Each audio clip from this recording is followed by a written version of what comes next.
Alhamdulillah, pada hari ini pemerintah Indonesia, khususnya juga pemerintah lokal Aceh, sudah menarik yang ada di Laut Tengah yang berisi unsur.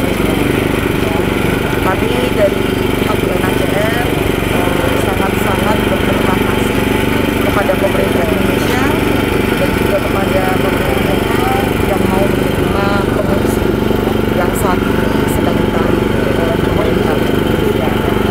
Jadi memang yang harus kita pikirkan sekarang adalah keselamatan jiwa mereka, ya, karena mereka sudah lama terbang di lautan. Jadi yang paling kita pikirkan sekarang adalah kesehatan mereka, kondisi mereka, ya, dan juga UNHCR terus mensupport pemerintah Indonesia dan juga pemerintah lokal, ya, untuk membantu pengungsi Rohingya tersebut. Persiapannya kita udah oke, udah ready namanya. Apa alasan kita mesti menerima imigran yang kesekian kalinya Pak Wali?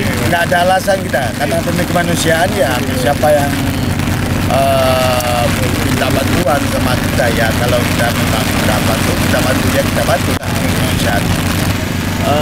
Ya mudah-mudahan cepat proses untuk dikirim ke tempat penampungan yang permanen di Medan ataupun di Surabaya.